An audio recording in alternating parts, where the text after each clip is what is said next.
जिस गन्ने से गुड़ इतना काला होता है उसकी चीनी इतनी सफेद कैसे हो गई? केमिकल्स उसमें डाले जाते हैं। और मैं एक चीनी मिल के अधिकारी जो मैनेजर है, मैं उनकी बात आपको बता रहा हूं। उन्होंने कहा कि मुझे लगभग 12 साल हो गए चीनी मिल में काम करते हुए, और जब से मैंने काम करना शुरू कर दिया चीनी मिल में, तभी से मैंने घर में चीनी लाना ही बंद कर दिया। मैं तब से अपने बच्चों को चीनी खिलाता ही नहीं हूं, जबकि नौकरी से सैलरी वहीं से मिलती है, मगर चीनी नहीं। मैंने कहा कि आखिर कौन सी घटना घटी जिसके कारण से आपने ऐसा किया?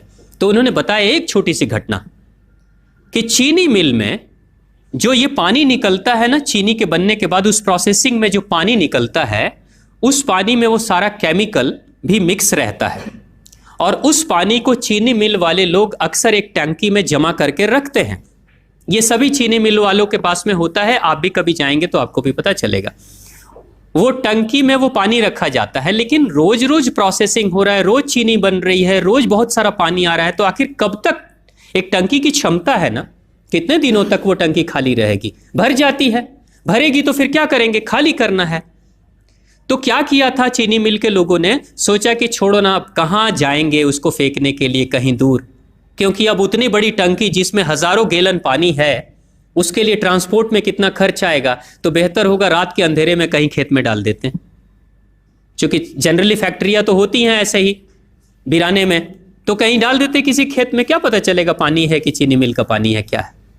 तो ये सोचकर मैनेजमेंट वाले लोगों ने रात में ही उस पानी को खेतों में छुड़वा दिया, और नतीजा ये हुआ कि उस खेत की सारी फसल जल गई, मिट्टी बंजर हो गई।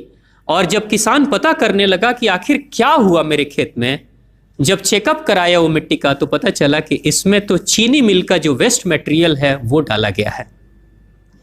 तब उसको खबर मिली कि हाँ, किसी स्टाफ ने बताया कि हाँ, हमारे चीनी मिल से ही पानी डाला गया था आपके खेत में, और पूरी मिट्टी बंजर हो गई।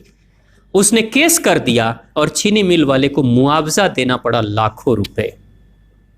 तभी से वो स्टाफ कहते हैं कि जो मिट्टी को बंजर कर दे वो इंसान के शरीर में जाए तो क्या करेगी। उसी के बाद से मैंने अपने घर में चीनी लाना बंद कर दिया।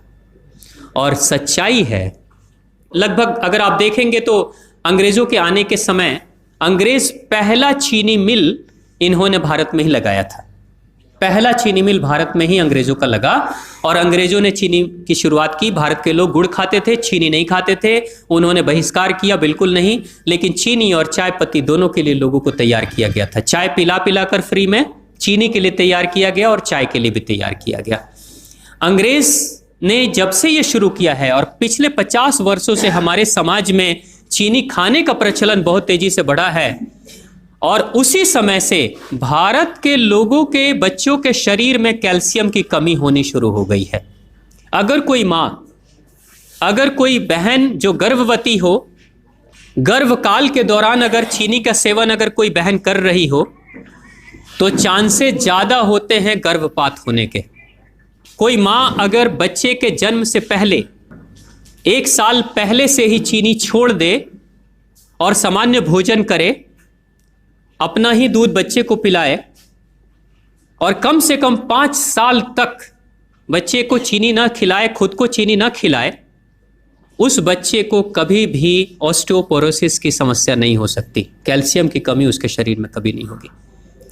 चीनी जब जाती है आपके शरीर में, तो बाहर जब निकलती है तो अकेले नहीं निकलती, कैल्शियम लेकर निकलती है। चीनी कैल्शियम लेकर निकलती है, हड्डियों को गलाकर निकलती है।